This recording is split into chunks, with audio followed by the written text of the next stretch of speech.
Welcome everybody to the February ELD committee meeting. I'm Jen Severance from Let's Grow Kids.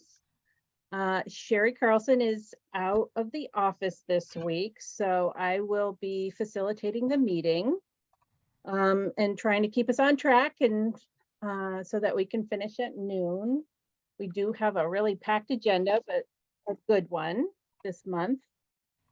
So we are going to have everybody make sure everybody puts their introduction into the chat so we can see who's here. We're going to start with Beth Truzansky and the BBF team talking about the report on suspension and expulsion and exclusionary practices in early childhood settings.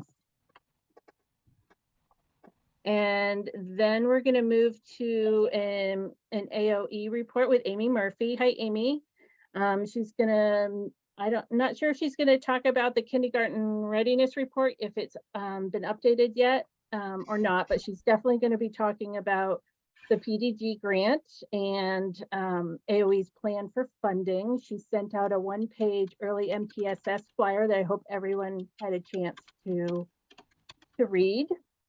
And then at 11, we're going to go and start talking a little bit about UPK and stories from the field. Becca Webb from the Act 166 coordinator from the Winooski Valley Superintendents Association, and Meg Baker, the UPK coordinator from Addison County, are here to talk a little bit about some of the successes and what's working well. And even maybe some challenges of UPK. And then Sonia Raymond from Apple Tree Learning Center is here to talk about the private program perspective on UPK. And we had some discussion questions in the agenda. And then we can do some updates before we leave. Beth, was there anything else? So funny thing, we planned this agenda a couple months ago. We started thinking about it. We were like, it feels like it's time to start talking about like, how is UPK in going in Vermont? And of course, that was well before this bill came out. So timing is an interesting thing.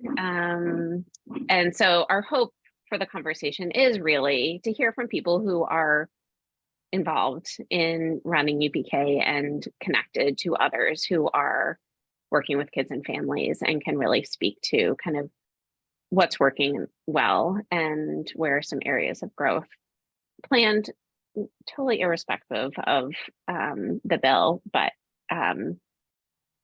if that comes up, we can try and navigate that as well. Great, thanks, Beth.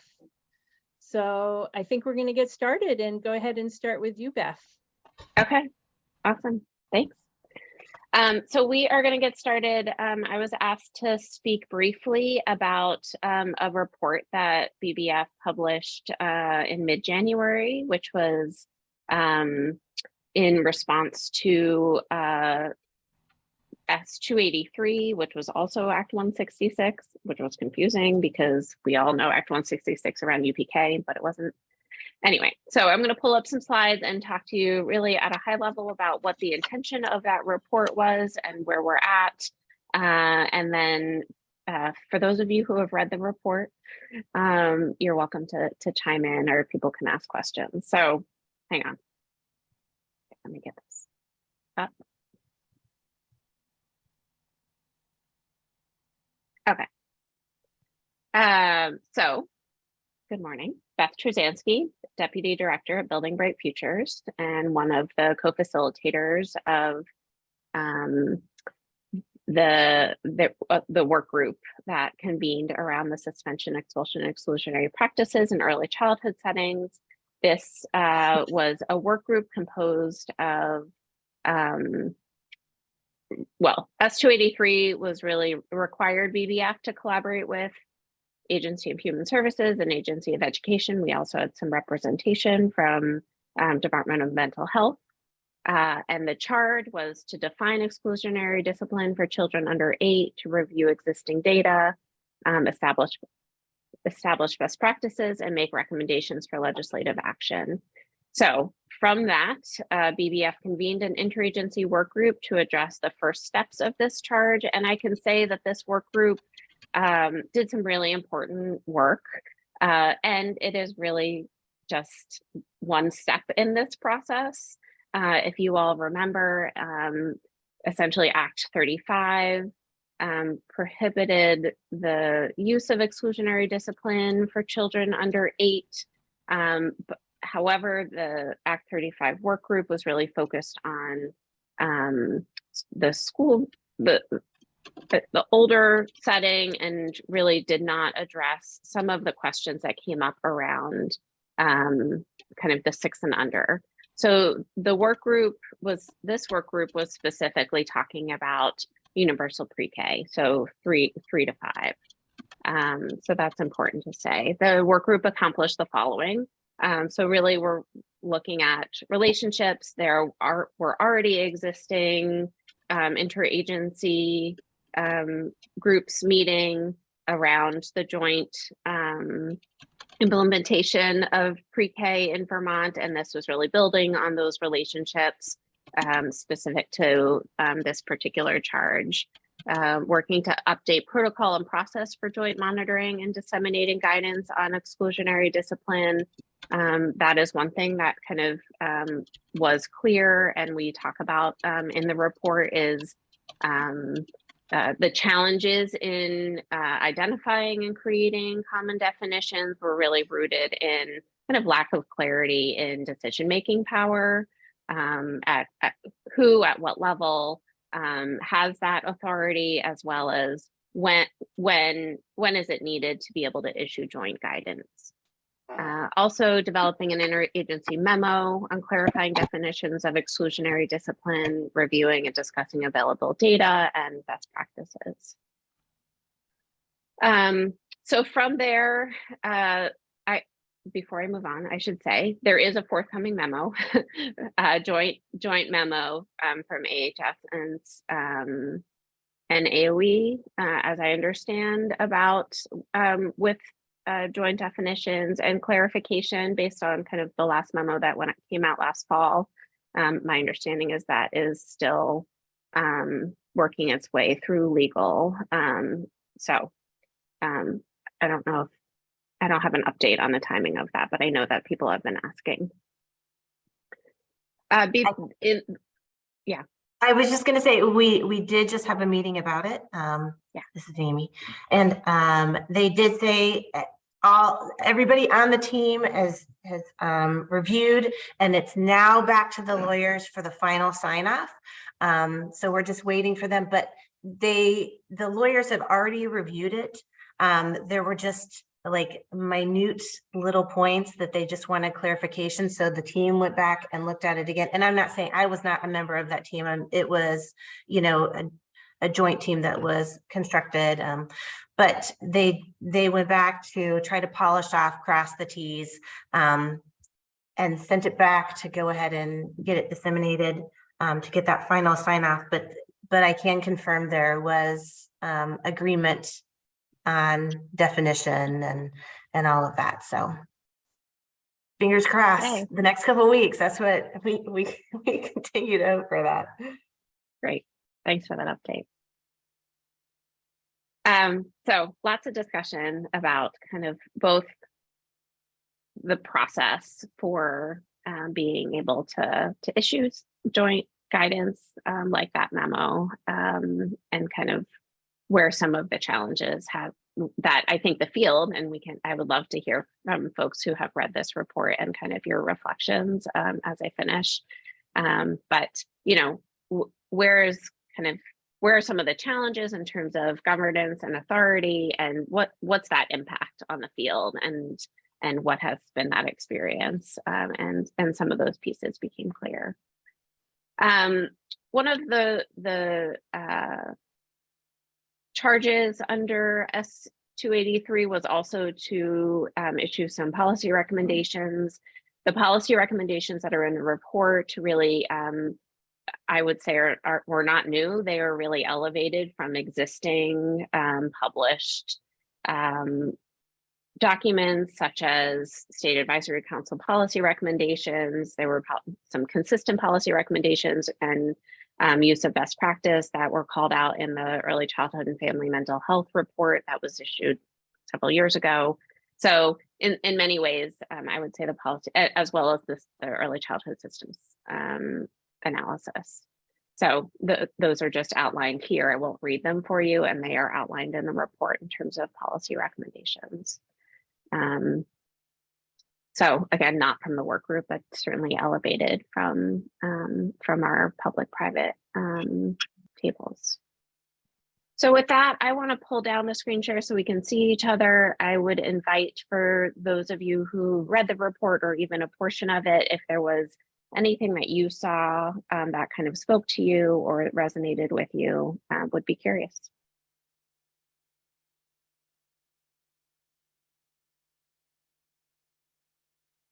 Amy, go ahead. Hi, sorry. So this might be a selfish request, but so I was on the Act 35 task force that did the original report that kind of led to this work group, where we didn't really have the expertise to be talking about early in depth, which is why this task force came about, I think. So we were asked to testify in the legislature a few weeks ago on the Act 35 report for the House Ed Committee, and now there is some movement around a request of legislative language for this year, which it seems late to me, but I'm just gonna go with it because that's what they're telling us.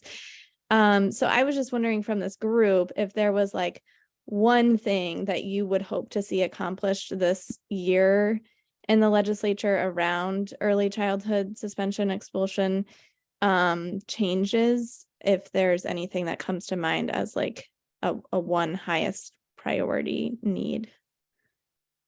Ooh, that's a fun request. And I have to submit it today, so no pressure. Awesome. So we'll see what comes out of our discussion. Becca and then Amy. I can say my one request and then I'll make my comment. I think what I'm hearing from people is clarity and definitions would be the amazing first high priority. But I was going to share that this report hit about a week before we had our partner meeting, or before I held my partner meeting with all of our UPK partners. And for the people who had read the report, the overall feeling was really feeling heard in terms of all of those markers that were on Beth's last slide as recognition and elevated issues. So they felt really valued. And again, the question is like, we're all waiting for those definitions because we can't really, in terms of being UPK coordinator role, it's really hard to help support programs through the process when we don't know what the guideline boundaries are. And it's really hard as a program as a partnership program to act within those boundaries when you're unclear what they are.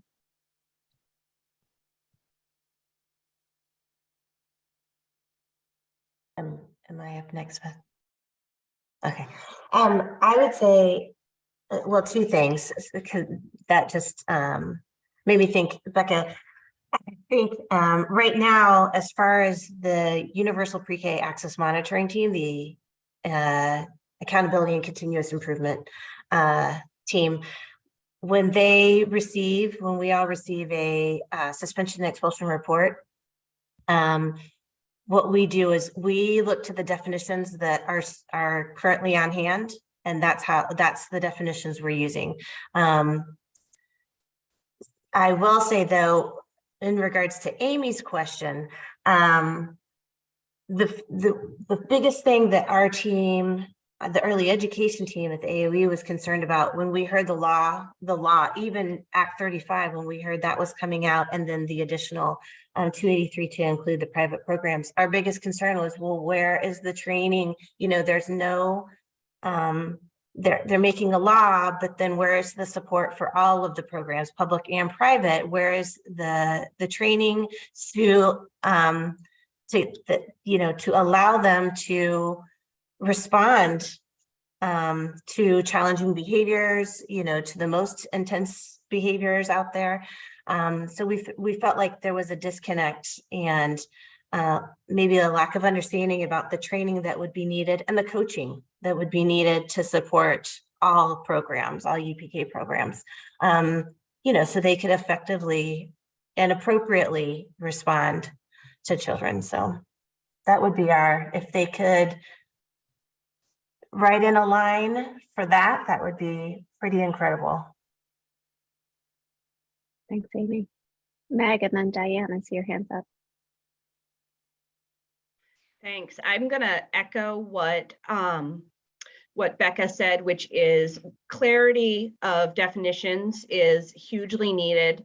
But I also would say a couple of other things, one of which is consistency with how we're defining those definitions with the K through 12 world. Right now, we're defining any time out of the classroom as in school suspension, but that doesn't cover things like movement breaks and going to a sensory space or having a separate calm down space. And I think so it would be great if we could define those as punitive reasons for having to leave the classroom or something along those lines, because I think there are lots of proactive strategies that are used where a child does leave the classroom in an appropriate kind of way that get caught up in this definition. Even if it's to go to the office. The other piece that I would say is, as much as training is really critical, the biggest thing that I am seeing with programs that are suspending children who are preschool aged is that they do not have the staffing to support a child who is in crisis and who is really escalated. In order to keep everybody in the classroom safe, they are at that point having to make sure that there is enough staffing to be able to have a child have a staff member who can be with that child. They're having to make sure that that child has a lot of one-on-one attention. And right now, even with ratios low, it's very hard to provide that support.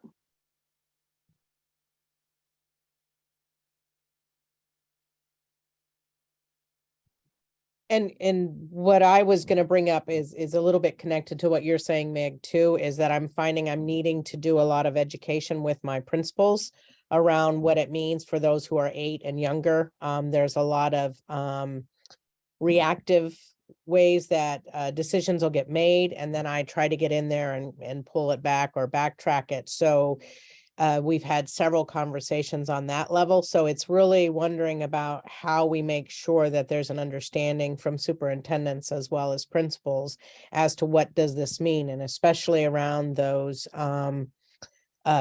soft suspensions or expulsions where, you know, the belief or the tradition is that this is really helping, but it's not. It's in essence an expulsion or a suspension. And so that one is really tricky. And I'm finding that across the board, school and private programs, it is so stressful right now that it's very reactive. So the more consistency and understanding and use of terms will be greatly helpful and appreciated.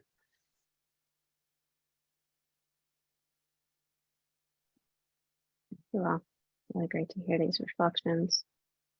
To add what Meg was talking about from a private program perspective, we experience the same. However, it's challenging because we don't have an additional staff person always to provide breaks, additional individual time out of the classroom. We have to think about the ratios in that way. In our area and working with our supervisory union, we're not provided a one-on-one that would be written into an IEP. If they did go to the public partner program, yes, special accommodations grants are available to be written. However, our program hasn't been able to hire someone to fill that at all this school year. So the workforce crisis interferes and intersects here a little bit, because even though the funds are available, we can't find anyone to fill the position.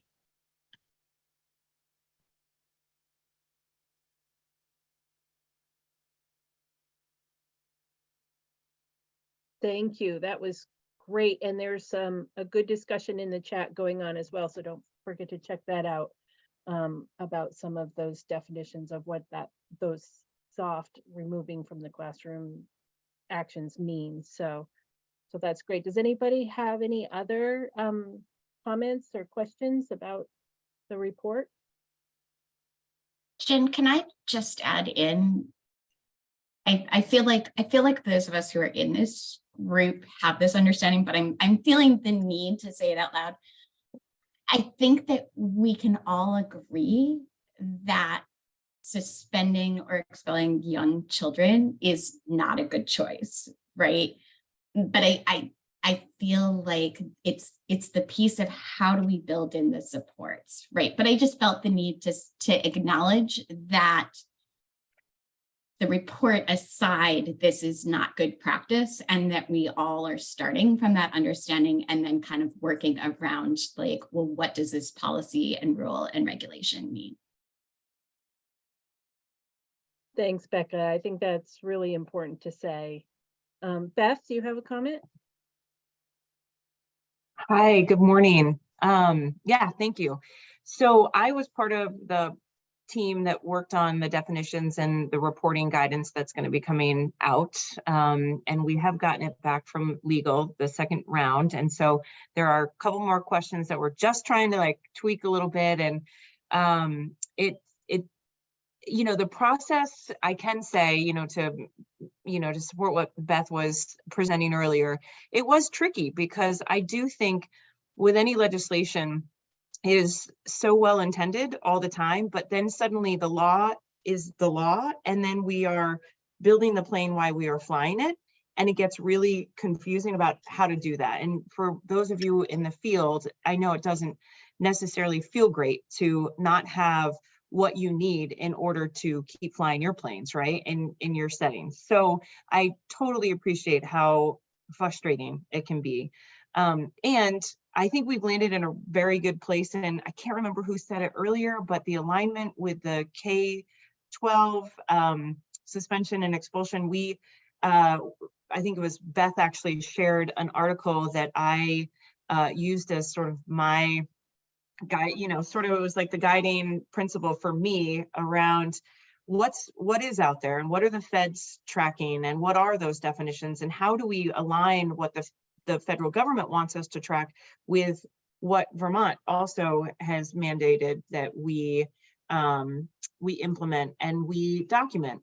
And so one of the things I think too is like we're all learning this together, and how I approach every situation in work is really that this year is not going to be a year where we're going to rely on a whole bunch of great guidance or data, right? This is going to be a year where we're all trying to figure it out. And then next year, when maybe we have a little more experience under our belt, then we can probably start unpacking the data about suspension and expulsion, because you will have the guidance. We will create webinars for folks to jump onto to really sit in a way and grapple with some of what this is like boots on the ground.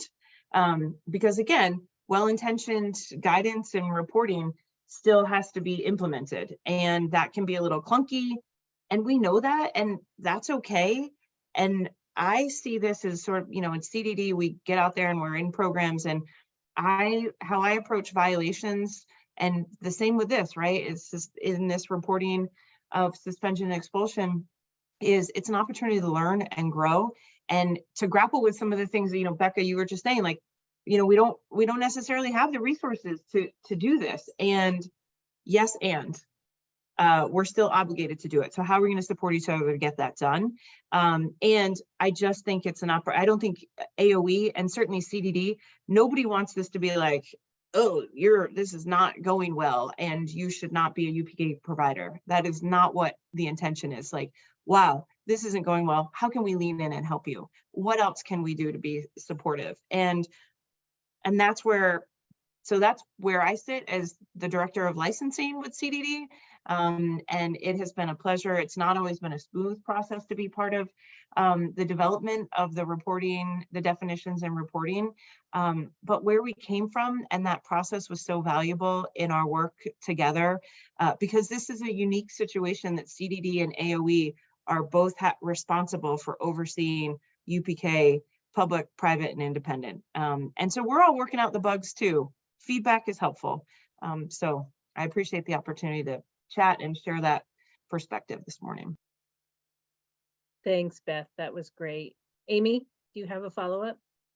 Just to bounce off what Beth is saying, I am excited because we are able, through the, this is kind of a segue into early MTSS, but through the early MTSS Title II and Title IV grants, we are starting to be able to collect a little data. So we're able to slowly, and it just started this year. So what Beth's saying, right, we're not going to have a lot of data this year to show any effectiveness, but next year we're hoping to have something to start with. So we'll have, we're using the pyramid implementation data system to collect system data, teacher practice data, and we can look at the child data, all of it, to see where those gaps might be, where we can maybe focus a little more attention. And I think I mentioned this the last meeting, but we have just established the early MTSS state leadership team, which maybe some of you are even on. I do see. So it's a really diverse group, which I'm excited about, because I do want to be able to hear, not just me, but we're working with Pyramid Model Consortium to kind of get all of those voices across the early childhood system, and see if we can't work together to kind of advise and see where the support is needed the most. So one more thing I will add, and Amy had testified on this, so it's not a secret, but since the information that was provided to Beth and BBF about the suspension and expulsions that had been gathered, I think that ended, that was data that was supplied from, I want to say, spring of 2020 to April 2022. I think there were roughly, I want to say 26 off the top of my head, 26 suspension and expulsions reported for pre-K, UPK. Since April, and so, Act 35 was already in play, and then 283 was coming in play. So since April of 2022 until January 19th of 2023, there were an additional 29 more suspension and expulsions. So, it's still occurring, so that, that we thought was valuable information and data that had been collected. And, something to be taken to the legislators to say, hey, this law has been passed, but it's still occurring. So something else needs to happen to support programs. So that's just a little bit of data information. Thanks, Amy. That's great. And there's a great conversation in the chat about this special accommodation grants and people sharing information. So make sure to check it out. I think for time's sake, we're going to move forward to our next agenda item, and we're going to give it back to Amy from AOE to talk a little bit about the PDG grant and AOE's plans for that. So the PDG grant, that's something that's just starting out, and it's, certainly greater. Early MTSS is just one component of that. I think Beth, and again, BBF sent out a great, kind of informational, kind of one pager, couple pagers on what that consists of, what the priorities are within that. So I'm only going to speak to the early MTSS portion of the PDG, but we are hoping, to kind of connect all the dots, early MTSS dots, through the PDG. And again, it's just very early stages, but right now like I've said before, we took out the Title II, Title IV grants. That's covering UPK public and private programs, and working on implementation sites and getting training out to all UPK programs. And then we have the State Personnel Development Grant, which was approved and granted, and that's going to start next year. And that's bringing into the fold IDEA Part C, early intervention, children's integrated services, and then also IDEA Part B. So we're kind of looking at that full continuum of early MTSS, you know, from birth through 22. And then with the PDG, we're really hoping to connect with mental health, childcare, to, you know, kind of cover all the early childhood systems and components, and have early MTSS working within all of those areas. So, I mean, that's just a kind of overall summary, but it's early days. Lots to do, lots to figure out, lots of communication and collaboration that needs to occur. But that's the hope. So another thing we were going to talk about, the kindergarten readiness report. I know that Sherry had asked months ago, and Kate Rogers, who has since retired, was hoping to provide a report, but it got delayed. So that is out on our website.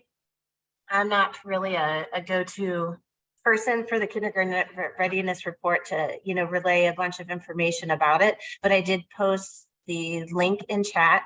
And just in case anybody is not aware of, you know, kind of what it is, I just thought I'd let you know. It's just a document. It's a readiness assessment of children entering kindergarten, their knowledge and skills within the first 6 to 10 weeks of school. So there's lots of interpretations of what readiness can mean.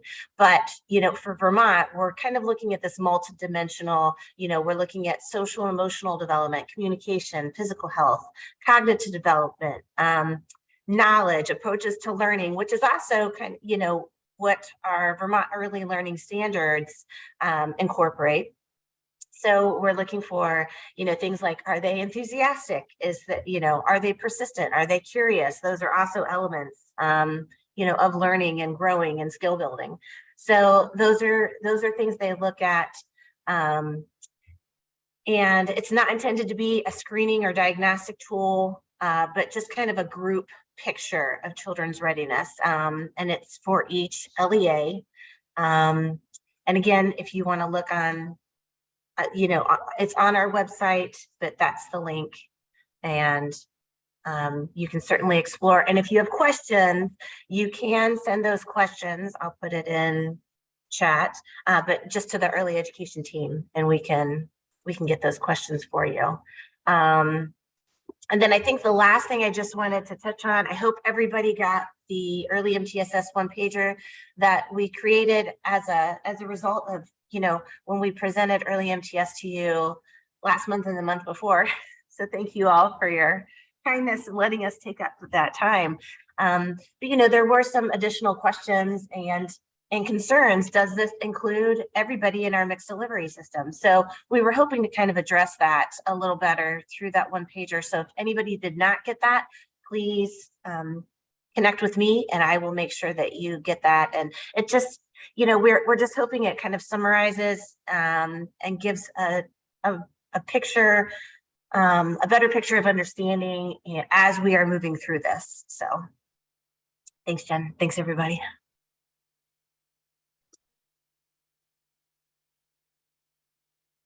Thanks, Amy. I just put a link in the chat also about PDG press release and information. I don't think we're quite ready to present on the whole grant and all the projects, but I think in future meetings we will be. If I can just take one more moment of airtime, is one of the big changes to the preschool development this year is that, well, in prior years, the funding was primarily around kind of systems building, and there wasn't a lot of money or allowable projects in terms of community-based spending and supports. That is different this year. And so there is at least $2 million that's been set aside for community grants and needs around family engagement, capacity, workforce, access, those types of things. So that's really exciting, and just sharing that here, because I feel like in past years it's been kind of frustrating because federal money will come in and many people feel like they don't have access or benefit from it. And we hope that that will be different this year. So stay tuned. Can I ask a question Yeah, for you, go Beth, ahead, about that? What's the anticipation for timeline for RFPs for that?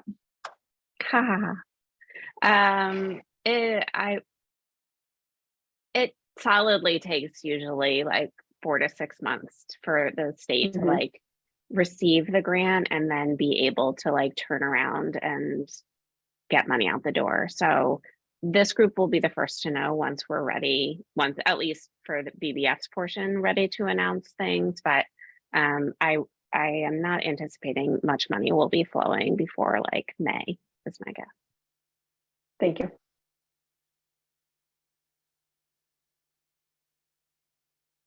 Thanks, Beth. Did anybody have any other comments they wanted to share, or? Okay, I guess we'll move into the UPK discussion. I think we're going to start with Meg and Becca. I think I had Meg, you first. We're totally tag teaming it, Jen. Okay. And I'm gonna share my screen. And I just want to clarify that Meg and I had the understanding that we were going to run through our stuff and then we could get to questions after us and Sonia. Is that still right? Yes, I will say that we're gonna have Meg and Becca run through their stuff, and then Sonia's gonna have some time. But then the questions to think about while we're listening to them will be, what did you hear that's a strength of Vermont's UPK program, and what do you hear that might identify a challenge or need? So keep those questions in mind, and then we'll get started with Becca and Meg.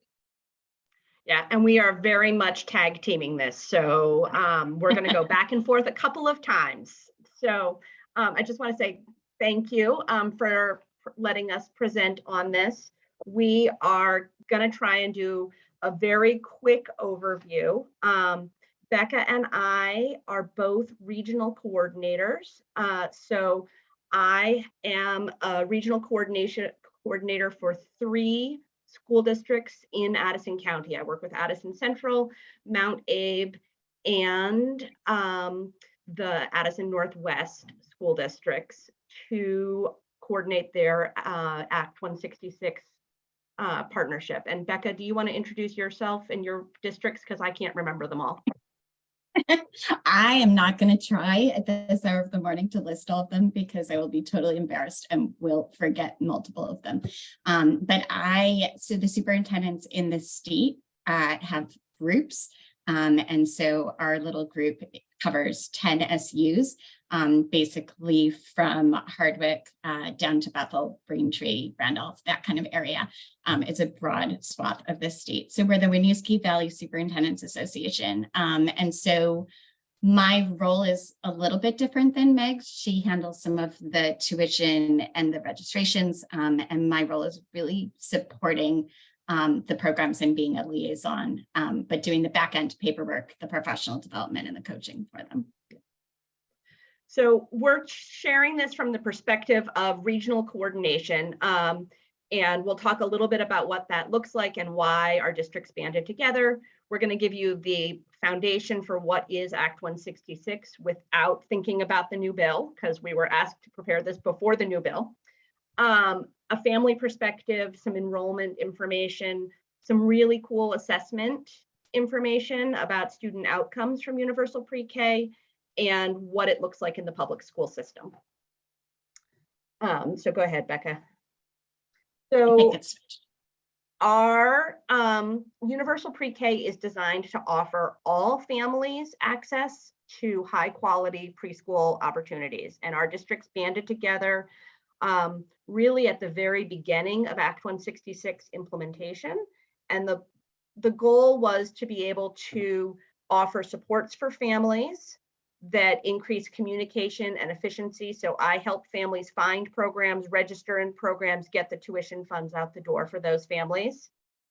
Offer supports to programs in terms of thinking about quality improvements, about following the rules and regulations, thinking about the suspension and expulsion pieces, and then offer supports to districts where we're thinking about funding, we're thinking about paperwork, enrollment paperwork, we're thinking about paying those invoices, and we are the primary source of communication. So we are also beginning as an Act 166 coordinators group to meet monthly statewide and to be able to coordinate across Vermont.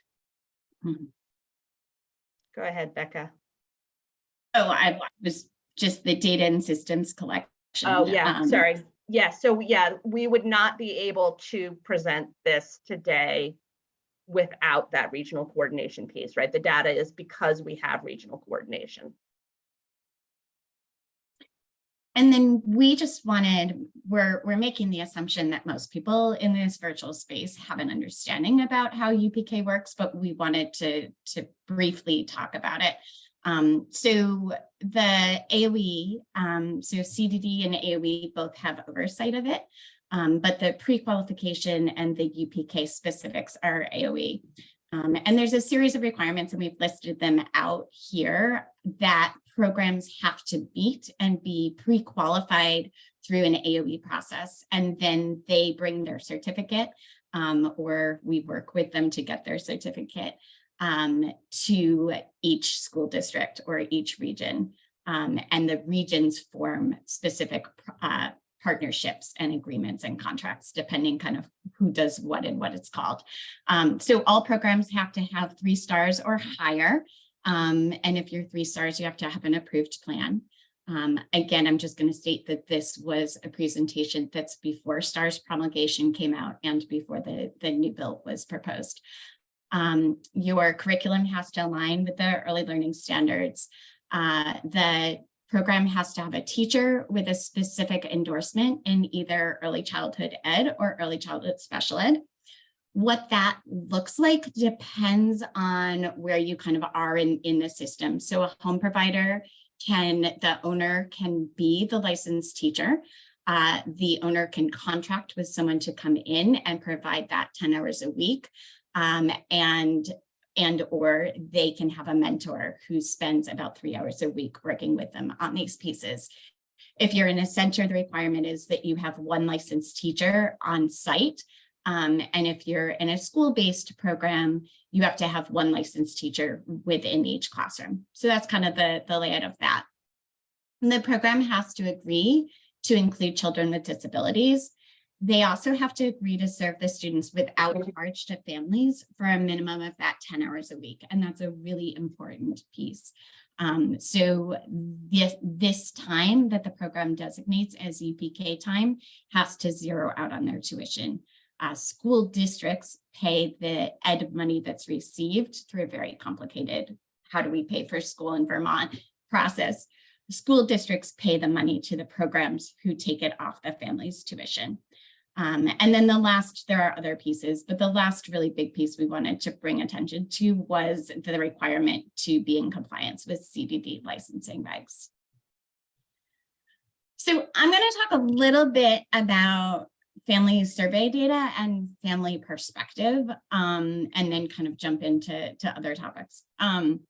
What I want to call people's attention to is that we as a region, this is our quality improvement, one of our quality improvement markers. And so we send out family surveys. The way that we send out surveys is that the superintendents and the local Act 166 people at each supervisory union and I create the survey. It's a Google form. I send it to the designees at the school districts to send on to their in-house school-based programs. And I send it to the programs to send to their families directly. We get a better response rate if it comes from their friendly childcare / pre-K program than if I send something out. What I do want to call attention to is the close date for this current survey was Friday. So you are seeing the data before anyone else. And it is incomplete in terms of the report. It's not out yet. I don't write that fast. So we're going to send you this presentation afterwards, and we're going to make sure that it has all of the links so that you have everything you can access. And the current survey will be in report relatively soon. I just need another week. So this year, 239 surveys were returned. You can see the difference between what was a community-based program and what was a school district program. This is about 80 to 100 surveys less than last year. It does not include some of the surveys that I received in paper copy this morning. I have not entered those into this piece. One of the important things to think about when we're thinking about this data is that the information that I'm presenting is all of our community programs, where we have about 500 and something kids, 580-ish kids who are receiving UPK, and we have the in-house people. It was sent out in each district in their in-house programs, with the exception of one program that only has 2 children who are outside, and they do their own family survey coming up in the spring. So we made the decision that it was too much. So what we're hearing from families, there's a whole slew of comments that come in. There's an open comment question at the end of the survey, but what we're hearing are really along these themes. And it's important to note that this is coming from families who already have children participating in UPK in our region. So in our 10 SUs, these are families who are making these comments that already receive UPK funding. They are talking about the lack of space. They are talking about the impact of COVID, the continued impact of COVID, and the continued closures because of staffing. At both, it should be noted, at both the public locations and at our community program partner programs. There are a lot of conversations that are coming in between the intersection of UPK, right, that's 10 hours a week, and how that fits with a family's need to receive ongoing, right, full-time childcare and what that looks like. There's a lot of comments that come in about the transitions that are required between programs, either, a half-day community program that then children are going, back to kinship care, back to a family child care, back home with their families, or the transition between a public school program who's only offering, 10 to 12 hours a week, and their community program. Along that line, we also hear a lot of comments and concerns about the tuition gap between our current Act 166 funding amount, which is $3,656 over the year, and tuition for other early childhood programs, other childcare needs. And then a lot of families continue to talk about how the program hours in public school, whether that's 2 full days, 3 mornings, 4 mornings a week, right? However that looks like, because we all do UPK services differently, how that looks like is difficult for working families. And so that comes up as a theme. There's probably a lot of questions about that, and Meg and I will get there. I did want to just briefly pull some wow moments as I'm looking over this year's report. And like I said, this year's report will be out and previous reports are already out at that link. The box that's up in your upper left, where do families hear about UPK, is really our question focused on how are we getting the word out? And then the other one that's in the lower right is really where did families find the UPK programs? So I think an important note as we get moving here is that the community preschool program, where they're hearing about it, really matches up with the second line in the second box. We hear both in open comments and across these specific questions that often parents don't know anything about Act 166, how to access it, what is it, where do I find a program, until they actually communicate with their childcare or preschool program. So that to me just helps to highlight the importance of communication and networking and our partner program's role in really helping to make this a successful system. I want to note that school district in Where Do Families Hear About UPK was actually labeled in the questionnaire about school district website. When I pulled together this slide, I moved some of those like other comments that fit in, right? I talked to the school principal is folded into the school district role. So, and all of those will be detailed in the report. So some high level, several questions that we ask, and again, the details of this will be in the report. The answers that parents could give were yes, no, or unsure. I rounded up the totals. We ask about if parents believe that the curriculum that's used in their children's classroom is engaging and developmentally appropriate, and do you feel they'll be ready for kindergarten?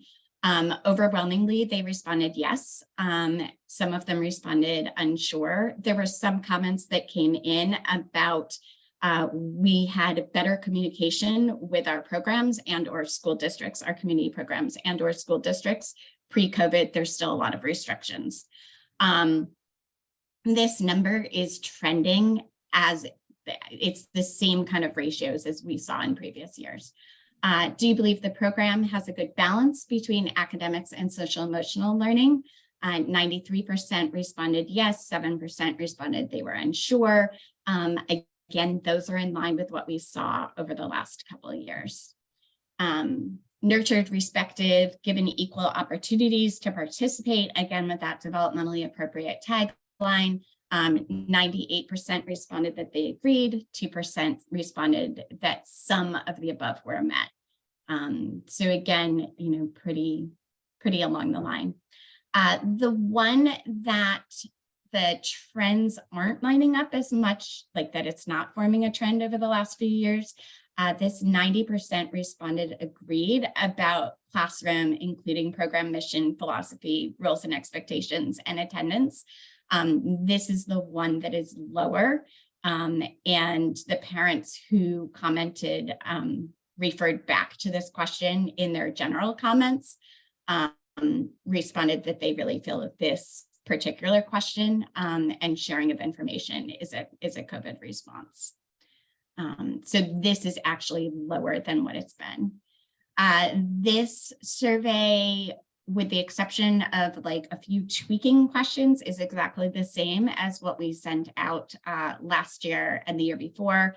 So we have 3 years of pretty solid data, and then there's surveys that were done previously to this. I changed things when I came into this role 4 years ago. Meg, you're up.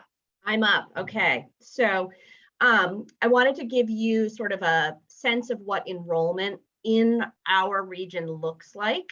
So I told you before, I work with 3 separate programs, or 3 separate districts, and you can see them here. Addison Central School District is blue on the bottom.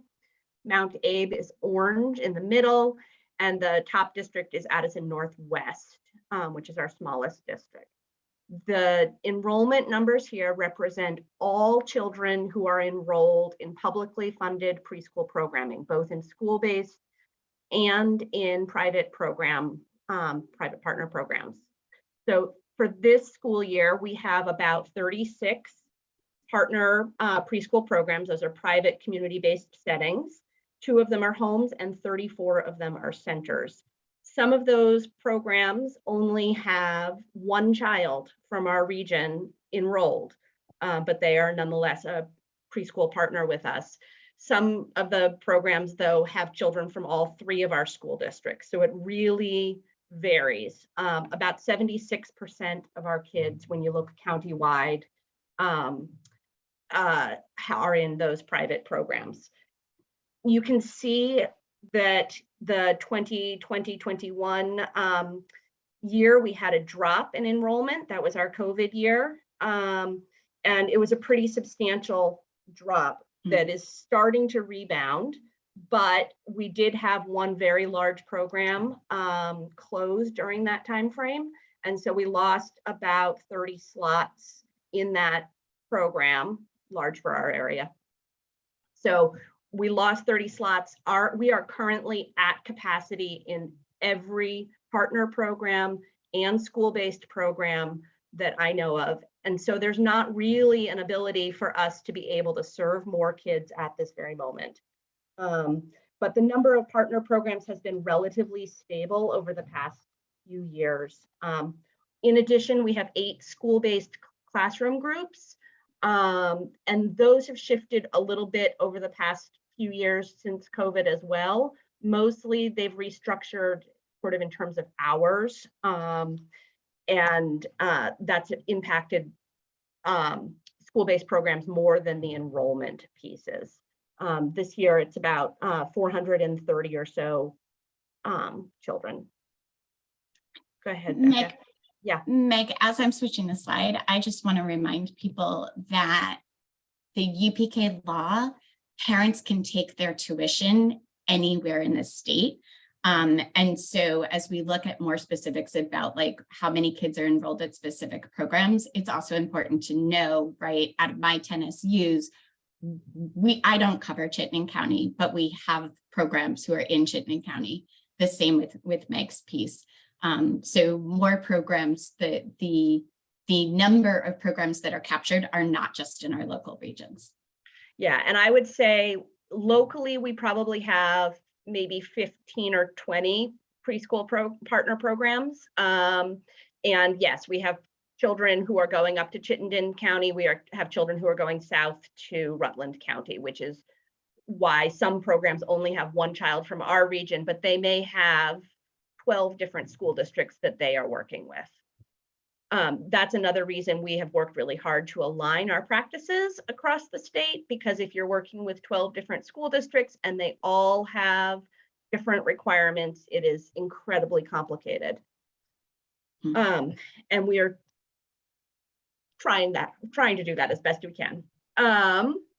This graph shows the age breakdown for children, and it's by our TS Gold checkpoint. So you can see there's a fall date and then a spring date, and then spring 2020, it's missing because we didn't have any TS Gold data. This shows we have a pretty even split between 3-year-olds in blue and 4-year-olds in red.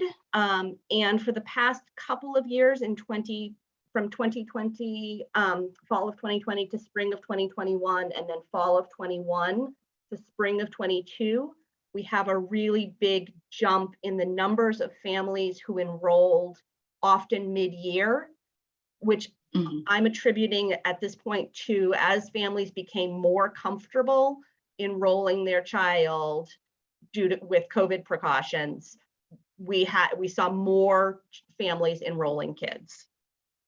That's all I need to say about that. We do have 5-year-olds attending. Amy, I see this in the chat. Because I'm thinking of this as a grade level, our 5-year-olds are embedded within that 4-year-old data. So you have to be 3 by September 1st or 4 by September 1st, but many children obviously are going to turn 3 or turn 4 during the course of the school year. Becca, we lost your, there you go. I had to switch the screens to the next one. Okay, and I want to reiterate here, because I know this is really hard to read in this format. There's not a good way to share this TS Gold data in this format, but you'll get the link. So TS Gold is the assessment that we use in preschool twice per year to monitor student outcomes. And I have been tracking this. I started with the inception in 2015, 2016, tracking this data for our county, our 3-district region.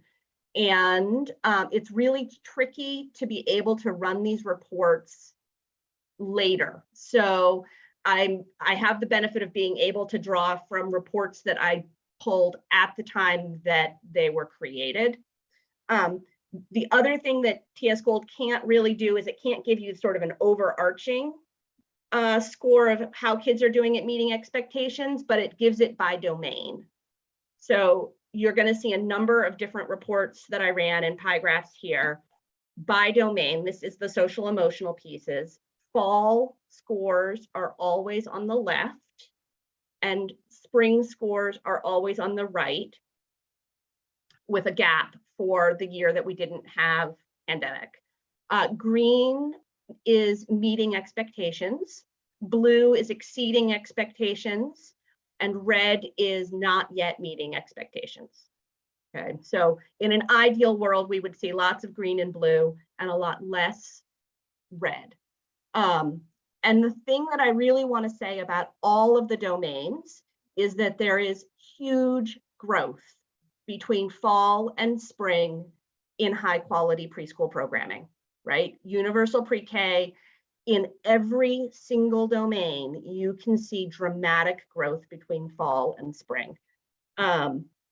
This is for our 3s and our 4s in public-based and school-based and private programs across all 3 districts. So it's about 400 kids, 450, 500 kids for each time we run this report. So it is a pretty sizable data sample as well. You can go ahead and scroll down, Becca, because some of the things I want to say are further below. There's also, you can see, right, so social emotional was one of the domains where we really struggle. Physical development, most kids, by the time they get to the end of the school year, which is when we do our spring data points, most kids are meeting those expectations. We pretty reliably have somewhere between 5 and 10% of kids who are not meeting physical expectations in the fall. There are a few areas that I would say COVID has impacted more than others, and you can scroll down, Becca, because that's not true in physical development, but you can see for language development, especially if you look at sort of that fall 2021 data in comparison to what fall 2019 is up above, there is a really big jump. It goes from about 14% to about 22% of kids who come in not meeting those preschool developmentally appropriate expectations. And then you can start to see down at the very bottom of this that we are seeing a shift in that beginning this fall to look a little bit more like what pre-COVID levels looked like. So language was dramatically impacted. Cognitive is another area where I feel like we have seen real shifts, and this is problem solving, this is persistence, it's all of the approaches to learning skills where I think COVID really impacted what we're seeing. And right, I hear a lot of anecdotal data, but this also does show some of the same things that we're seeing in programs themselves. And then the next 2 sections show literacy and math. And the thing that I want to point out here is that every fall we consistently have a third of our children or more who are not meeting developmental expectations. And by spring, those numbers have been dramatically shifted to show that quality preschool programming does provide real shifts in what those literacy and the mathematics scores below, Becca, how those have changed. So there's a lot of other sort of implications that you can read in this data. It's really interesting to look at, and I will send out a PDF with it'll be linked in those pieces will be linked in the presentation we share. I'm pulling it up. Hold on, Meg. Thanks. I think you're next, actually. Oh, am I? I think so. And here's the talking points that I had switched slides for Meg. Yeah. No, you're next because you're talking right, about the preschool hours. That's right. So Becca and I did a survey last October to all of our local school districts that we had Act 166 contacts for. And we got a response back from 30 different districts. And I wanted to share a couple of pieces from that because they were really interesting. One of the things we learned is that more than half of the districts we surveyed offered programming that was between 10 and 15 hours a week. But we asked them, in an ideal world, how much time should a high quality early childhood program offer? And almost all of them said that it should run for more than they were offering, right? So 50% said it should run between 25 and 40 hours a week, a high quality preschool program. And 10% said between 20 and 25 hours per week. And then about a third said at least 15 to 20 hours. Only 10% said 10 to 15 hours a week, which is what we're currently offering for Universal PreK. Thanks. One of the other questions we asked was about age groupings. And this is a little complicated to read because people had lots of individualized answers here. But the takeaway is that 90% of districts serve children aged 3 to 5. 10% of children serve only 4-year-olds. And a few programs offer longer programs for 4-year-olds, but almost all programs are serving 3 to 5-year-olds.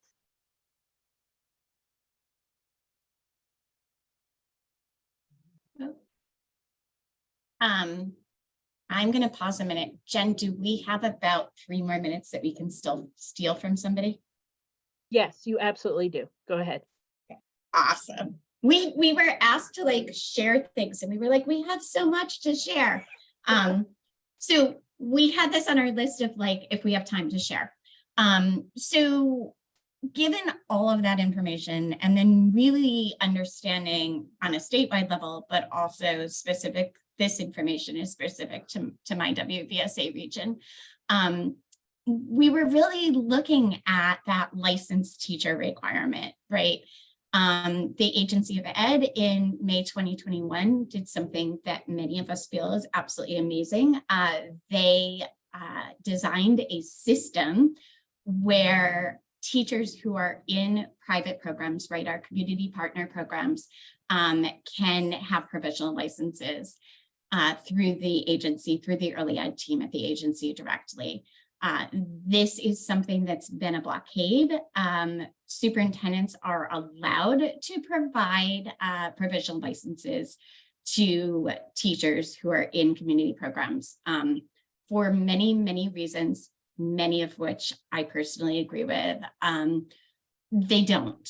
And that's always been kind of this barrier, right? It's really hard to have someone ride your superintendent license when you, the superintendent, are not early childhood licensed, and you're supervising somebody who's outside your physical building.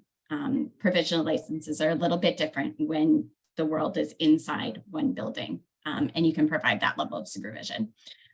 So the WVSA region really recognized that this was key and really important and fully supported the AWE's design of the system. What we also really recognized was, while the agency had developed this system to have mentor teachers and there's funding and all of these, like there is a system to support it in collaboration with VASE, what we realized was it's really hard when you don't have the capacity of mentor teachers, right? The lack of licensed teachers exists further than the people who are just in those programs. All of us who are licensed teachers already have full-time jobs. And even if we want to do more, oftentimes we don't have that availability. So we put together, starting this fall, it went into effect September, late August, early September, that we would put together a provisional licensure pilot program for childcare who provided UPK for children who were from our region. So I just want to make the note that I'm providing this support under the pilot program to a few centers who are in Chittenden County who provide to the students who are residents of our region. That was the requirement. You have to partner with us and have our kids. But what we did was we said, you know, there's a lack of licensed teachers to be a mentor. The match is really great, but we're still building up capacity, right? This is a new thing. It often costs programs money to employ that mentor teacher, either outside the current VACE AOE structure or as a match to the mentoring through that. And then we found that, well, there were a lot of public school teachers who were willing to mentor. When those were available, they often didn't know the nuances of UPK. And so the superintendents in this region, the 10 superintendents, really understood the vital connections that we have with our partner programs, and that the lack of mentors was a primary barrier for many of our programs to continue their partnerships with us. So we built a system based on systems that were already in place. I already do quarterly meetings with our partner programs. We offer a lot of professional development, both myself and the district people at each individual district. My position and those Act 166 designee positions really already had the capacity to do consultation on classroom management, curriculum assessment, and often are the first point of contact for special ed needs. So the way that we worked, and we're designing this program, and we're about 5 months into this piece. We currently have 3 programs, which is 4 teachers who are currently participating in this pilot program. And so what we've done is designed a system where I'm listed as the mentor teacher, and we have weekly contact. I have weekly contact with all 4 of those teachers. And it's a combination of virtual, doing Zoom meetings, doing some cohort meetings, and going out and doing in-person meetings, being in the classroom, supporting them in their work, and also being the person who's supervising their 13 weeks student teaching. And so we've kind of combined this process, and it seems to be working really well. I will say I will label it, I will own it. I am at max capacity in terms of being able to fit any more people into my daily world. But this is a good thing. The informal, we haven't done any like anonymous surveys, but the informal conversations with provisionally licensed teachers, with the contacts that they're having with the school district people, and the directors of these programs, if they're not the people who are getting their provisional licenses, is all that this is really successful, and appreciation of this piece. It's really important to note that one of the things we're really clear with our programs, and I'm really clear with our superintendents on, is this is me listed as the mentor teacher, that all of the, yes, you are approved to be a provisionally licensed teacher. It is not the superintendent provisionally licensed teacher pathway, that this is really looking at still using the agency of ed process for all of the reasons that I mentioned before. So we got that going. Meg, and we're really excited about it. Meg and I threw down some other happenings in the field, and you'll get those links. And then we dropped our contact info at the end. Woo! Did we really just do that, Meg? I think we did. I can't imagine. I can't believe we got it in. I am wondering, Jen, should we do comments or in questions now or wait until after Sonia goes? I think I'd like to hear from Sonia, just from the private provider perspective, and then go into the discussion if that's possible. Well, thank you very much. I don't have a beautiful slide presentation, but I just wanted to start by saying that, you know, we have been a partner basically since UPK partnering was a thing. We currently have 42 students that get public pre-K funding, and we are working with 8 different districts. Most of the children here, probably 95% of them, across the board in all our programs, are here full days, not half days, and we have very few that do 2 days a week.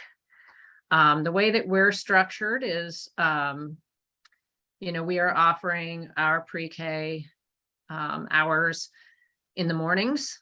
So in other words, for those folks that may want to do 2, half days, which are 5 hours for us, they can get in their pre-K hours that way. And the chunk of the curriculum is all happening in the morning for them. I also would say that most of our children are not doing 2 days a week. Most of them are doing between 3 to 5 days a week, and full days.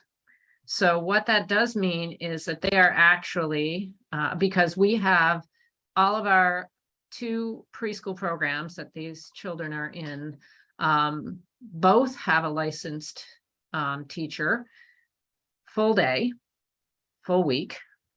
And we also have the preschool classroom for our 4 and 5-year-olds actually has 2 licensed teachers currently, and 2 others in our preschool are currently working towards licensure.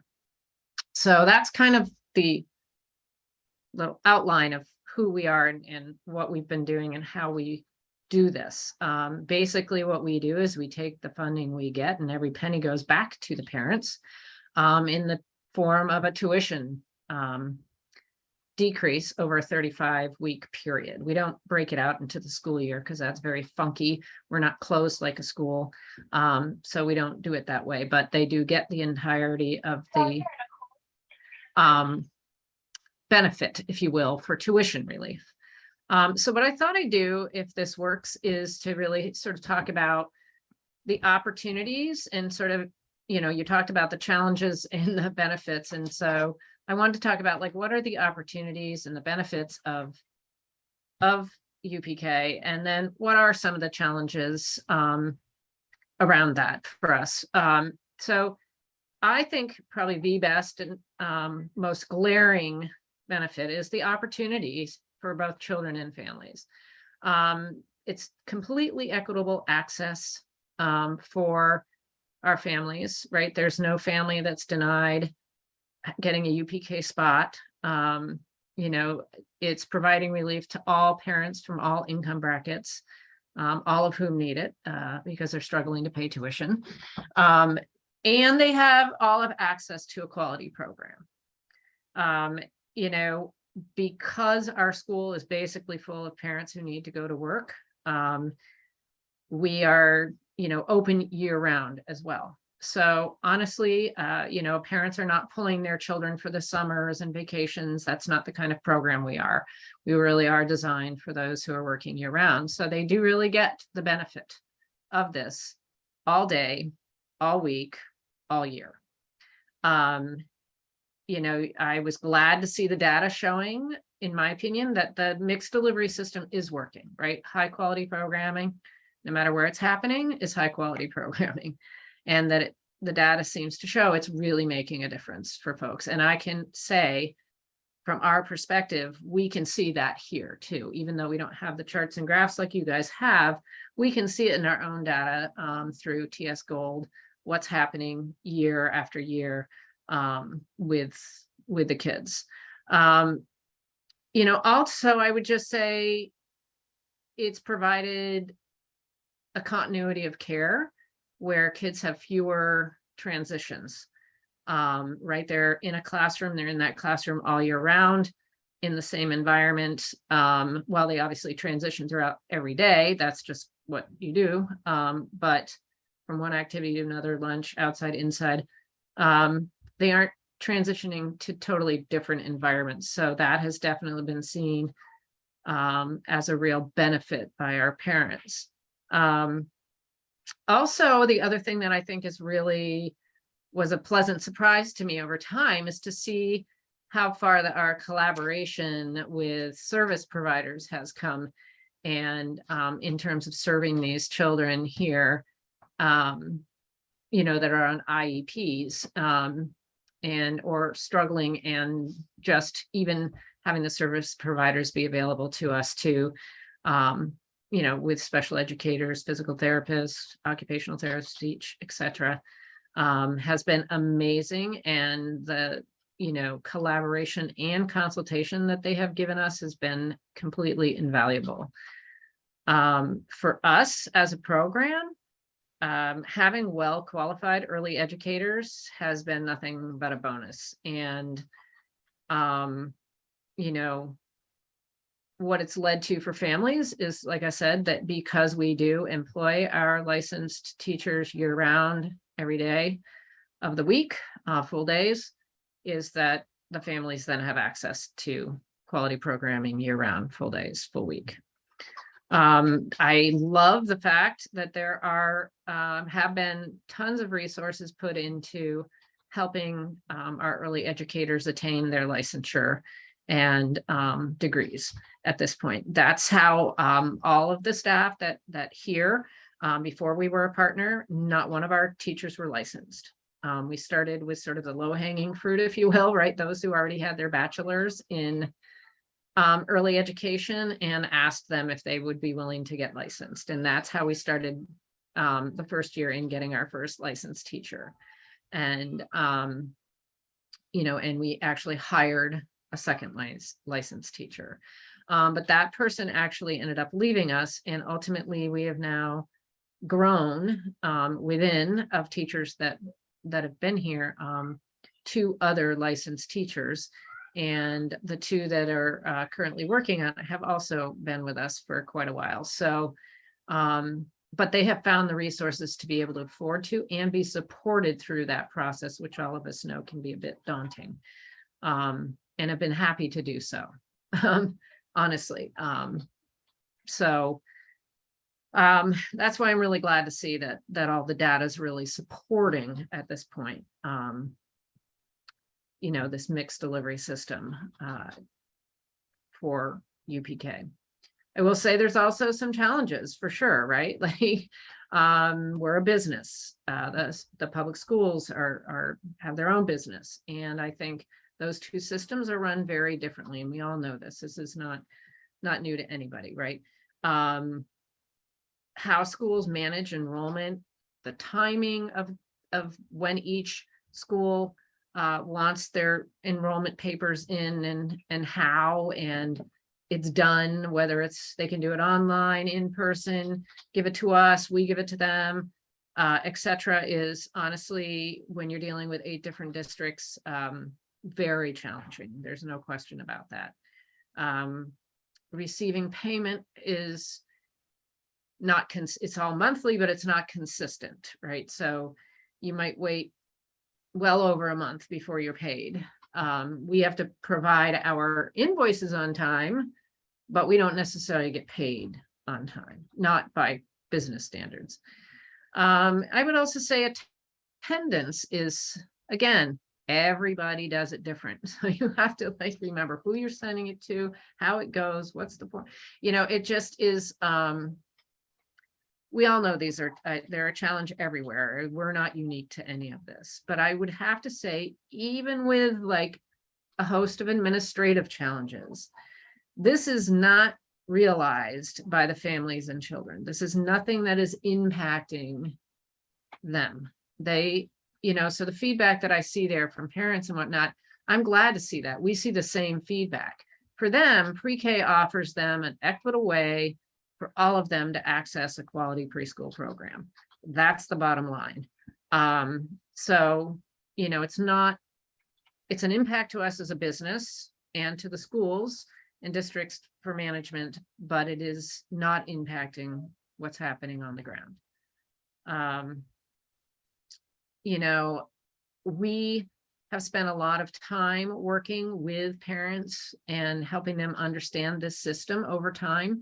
It is a bit convoluted and a little bit difficult to explain how it works, why we start when we start, how we are doing what, their contract during this period. We have finally gotten in a rhythm and figured out a way that is probably the least cumbersome for them and us to manage as a business.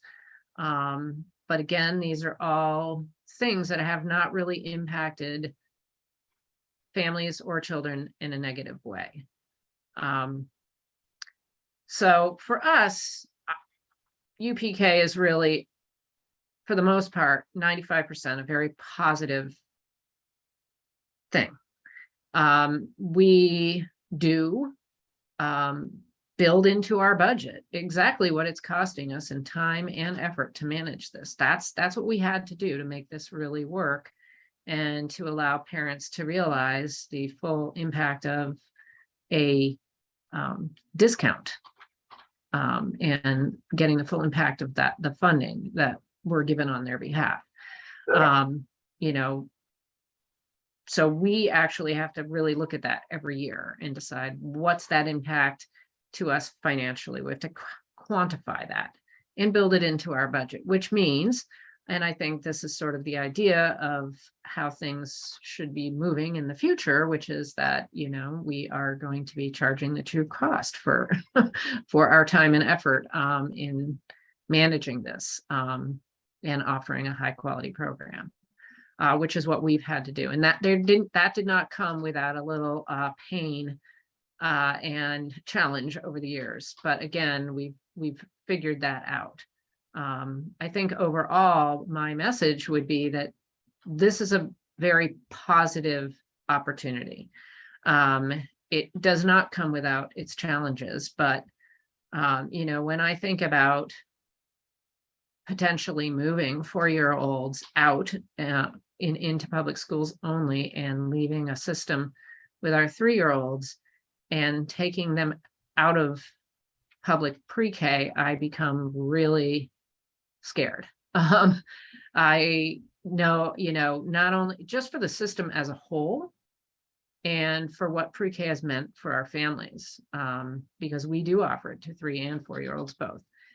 And, you know, we have spent years, like however many years, and I don't know exactly how many it is, that pre-K has been offered, building the program that best meets the children's needs, offers the most flexibility to parents for their schedules, while giving high quality programming to children. And to me, to build up a system within a public school that to meet those specific needs about wraparound care and appropriate practices and transportation wouldn't make sense.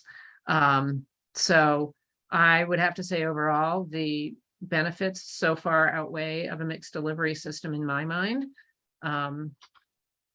You know, I would absolutely, you know, be fighting for keeping it a mixed delivery system. And even though we have challenges, like I've said, we absolutely have way outweighed with the benefits to these kids and families. Jen, Thank before you Yeah, go ahead. jump into questions, can I just tag onto something that Sonia said that's really important? Sure. And I'm just going to disclose that Apple Tree is one of my programs, and we love them. And the coordination, like this is a real piece where it works. I think to go back to what Sonia said repeatedly in that, because it's really important. A licensed teacher is a licensed teacher is a licensed teacher, right? It's your experience and your personality and your program that changes. But Sonia's team of licensed teachers are licensed at the same level that I am, at the same level that a publicly housed pre-K teacher is. And that's one of these pieces of the mixed delivery system that tends to get lost in the conversation, right? Her kids have a licensed teacher many, many hours of the week. Thank you, Becca. And thank you, Sonia. That I really appreciate that perspective and would love to open up to questions or comments if people have them.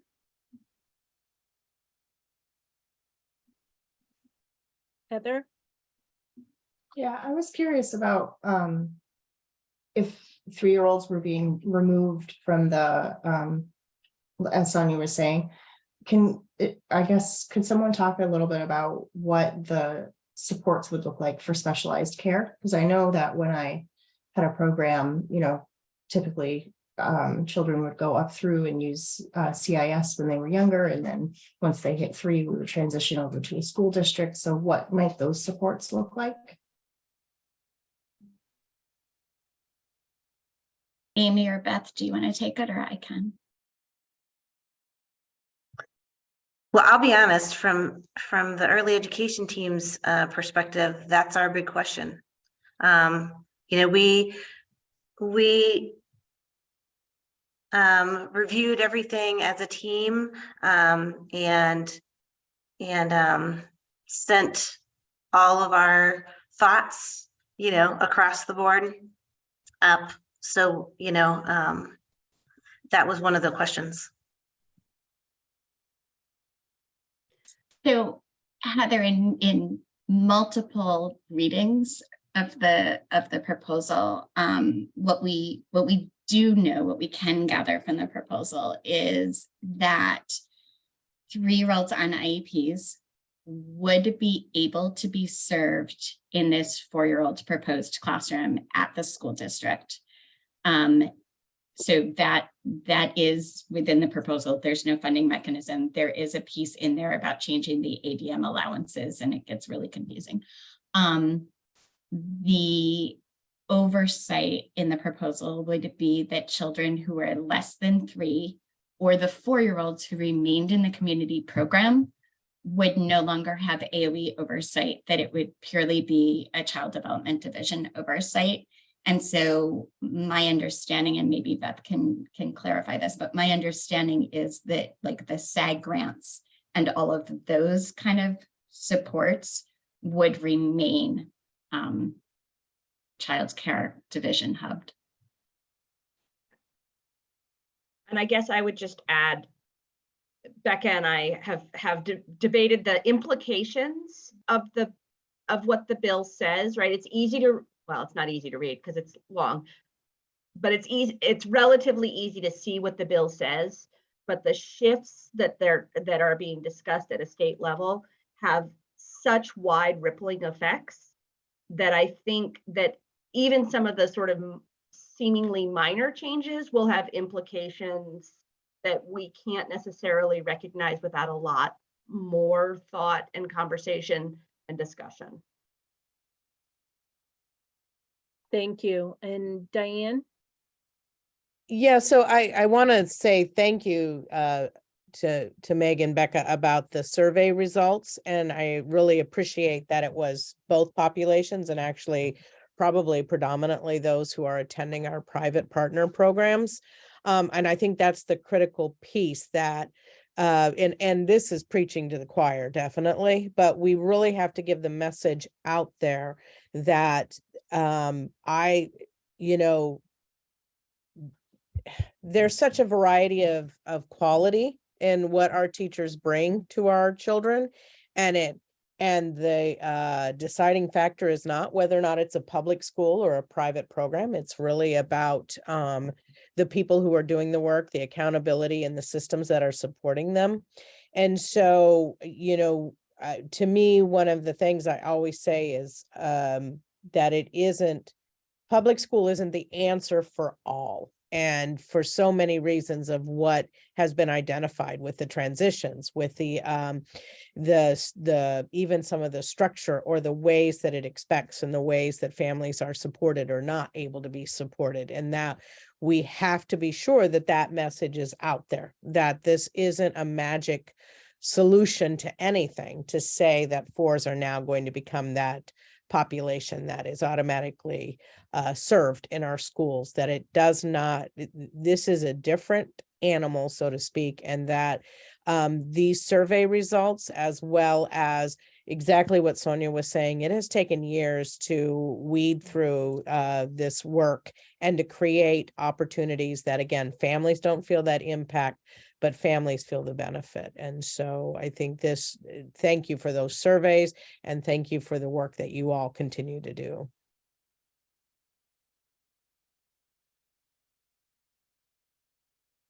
Great. Does anyone else have any questions? And I just want to put a caveat in that about the bill, that the UPK changes and the governance changes are not written in stone, and there's going to be a lot of changes and things going on. So just to keep that in mind, I think is important. Does anyone else have any questions? I had a question for Sonia, actually. You talked about your licensed teachers getting supports, you know, like scholarships and things like that, but I'm curious about what some of the center support, like what have you done as a center to support them? Like maybe even just giving them time to work on licensure? Yeah, I mean, yes, we do that.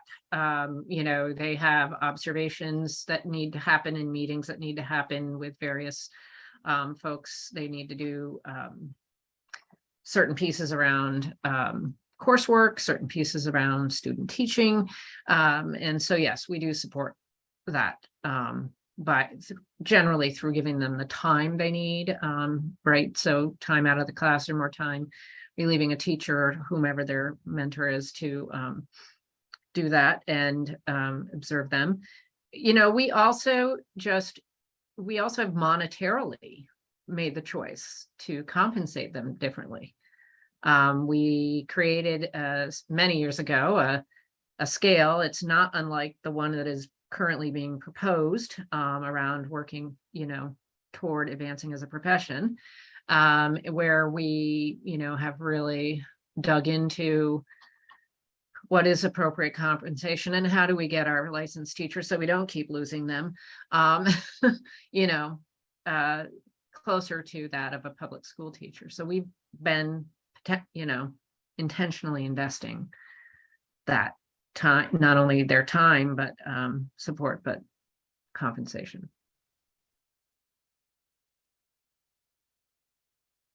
Thank you. This was such a great discussion. Does anybody else have any other comments they want to share or questions for Becca or Meg or Sonia? Just appreciations, you know, the data that you shared and the perspectives, I feel like really represent a lot of what I hear, and to see it backed up with data. I messaged Meg, but I've never seen TS Gold data presented in that at all, and certainly in that way. So that's very exciting. Yeah, I agree. I think the TS Gold system as a whole makes it really hard to be able to gather that data. And so that's probably part of it. Is it really does it's the longevity that I've had in this position and the fact that I started pulling those reports early on and had early access to be able to see the TS Gold results for all of the children who are enrolled in publicly funded programs in our area. I think I was possibly the first person in the state who had that access and who was able to pull those reports. And I was just going to add in that I can speak for Meg, and I assume that Sonia would as well, but Meg and I have talked about it. If there's any of these pieces that either this group as a whole or individuals, like, don't hesitate, because this, from at least Meg and my perspective, like, this is high level stuff and we have loads more data and we might be data wonks. So feel free to reach out with more questions, or if you want to know like more pieces. And we did drop the link into the chat. Yes, and I'll make sure all this is in the notes and the links are in the notes so that you'll have time to look over the presentation and maybe ask follow-up questions if you need to. Great, Jen? I'm gonna, yes.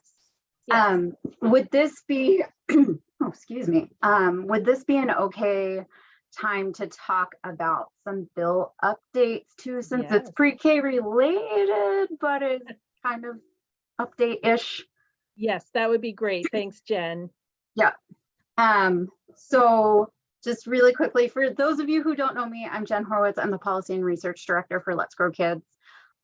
So speaking of S56, and yes, Lynn, the House bill did just officially drop.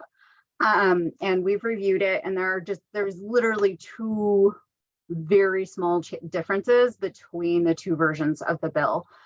So that, as other Jen was saying, you know, the bills are a starting point. These are really conversation starters. There's going to be a lot of testimony. This Friday, Senate Health and Welfare is going to be hearing from a panel of national experts on everything from childcare systems and governance and universal pre-K best practices. So there's some really amazing folks who are going to be presenting before them, including the consultants who did the early childhood systems governance study with Building Bright Futures over last year. Lori Connors-Tedros, who is one of the senior research fellows at NEAR, and Lori is amazing for those of you who don't know her. Elliot Hapsel is also going to be presenting, national and international expert on early childhood systems, and excuse me, and a variety of other really, and Kate Ritter from Children's Funding Project talking about system financing, how all the pieces work together, how funding flows through early childhood systems. So lots of really great knowledge. And then next week, Senate Health and Welfare is going to begin taking testimony as well on some of the kind of from a lot more people. So there's going to be opportunities coming up in the very near future, something to pay attention to.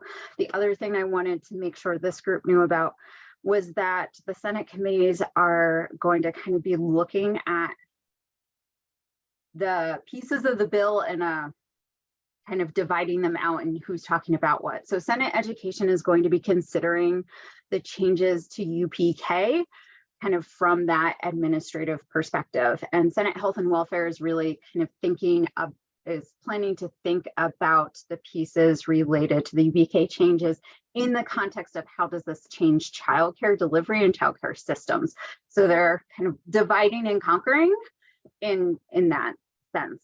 And that's all going to be moving pretty quickly over the next few weeks. The House bill was introduced, as I was saying, there are a couple of key differences. There's a minor change in the UPK proposal, or I shouldn't say change, there's a minor difference in the UPK proposal that says if a school district that does not have its own elementary school, and there is not another public school that has capacity to provide children with public school-based pre-K, or there's a public school, but it is more than 20 miles away from a child's home, then that school district may contract with a private pre-K partner. So they kind of made that additional provision. And then, gosh, what was the other one? Sorry, my brain is full.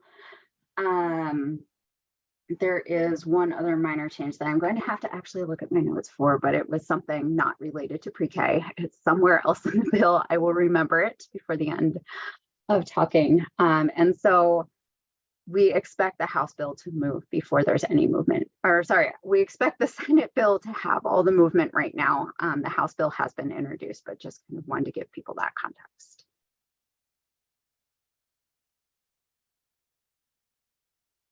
Great, thanks, Jen. That's really great information for everyone to have.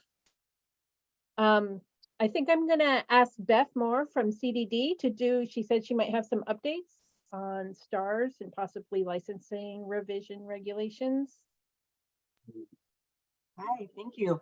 I will be quick. You may or may not know that the STARS revision have now gone out for public comment. So those are open for folks to comment, and then they go back to the division we have to answer each of the public comments, speak back to those before it goes in front of the legislature for adoption. So I wanted to let you know that. Anybody who was part of, this is before my time, not family services at Child Development Division. Back in March and April of 2022, there were focus groups of lots of providers and stakeholders looking at our current regulations for family care homes, licensed childcare, and after school. And from those meetings, there was a team that started working on our revisions. And when I came on board, they were at the end of August full time, they were well underway. And so those went up to legal in October of 2022. And they hope to have those back to us by April. And that may seem like a really long time. It is, because it's dense. We have an amazing attorney who is fabulously looking at all 3 of the regulations and doing an amazing crosswalk. At the same time, we're also working with our federal partners, getting some TA to ensure that all of the 11 health and safety standards that are required from the federal government are included. So there are going to be some changes to the regulations that we actually, some of the things are within our control. There are others that are not. And so if anybody on this call was part of those focus groups back in the spring of 2022, thank you. We haven't forgotten about you. And unfortunately, when we sent our revisions and started that promulgation process, so did STARS, and so did Family Services. Also is looking to change their foster care regulations. So some of those things trumped ours, since we already had regulations, and we were practicing from that place that we have been since 2016, when the rules were last promulgated. So more to come. We hope, I am really hoping that by early summer, late spring, early summer, we'll be able to send out our regulations for public comment as well. Just wanted to update folks on the hiring status. We have 2 senior management positions. Our systems director has been hired and will start on Monday. So we're very excited about that. When Sheila Duranlo left CDD, there was a little bit of a restructuring. And so we're really happy that we will have someone new joining our leadership team. And also Nicole Dubuque, who left our division. We are currently in the process of hiring for her position as well. She was the policy director, and my boss. And so I'm really looking forward to hiring someone. And Miranda is holding a lot in our division and doing an amazing job. She's also in the legislature quite a lot, providing testimony about childcare, as you all know, right? There's lots of different pieces in being proposed in the legislature. So she's doing an amazing job leading us through that. And we're really fortunate to have her. I think those are sort of like the high level updates that I have. Thank you, Beth. Thank you for doing those kind of on the fly. Any other updates that people might have to share?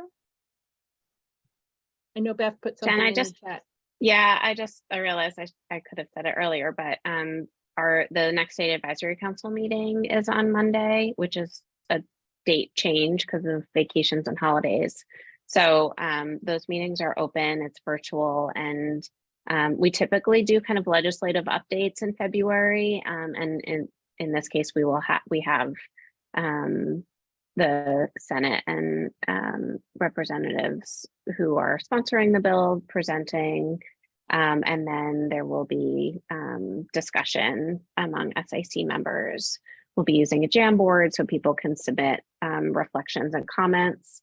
And then we also have an online forum. I'll also drop in the chat where if people have comments, we are kind of collecting reflections around the bill that we will collect and get to policymakers. Great, thanks. Alyssa, you have an update? I have a question. I am wondering if there is one out there, or if not, if maybe LGK could help us create a graphic visual, specifically thinking of early childhood educators around the bill and what's in it, what does it mean? Just a little mini visual rundown instead of here's a 107-page document in your spare early childhood educator time. Can you read it? To see, I think that's just something we've been hearing a lot of, this confusion and the unknown, and wondering if there's a way to create that, or if it does exist. Can somebody share it? It is being drafted. Thank you so much. Great, thanks, Jen. Amy?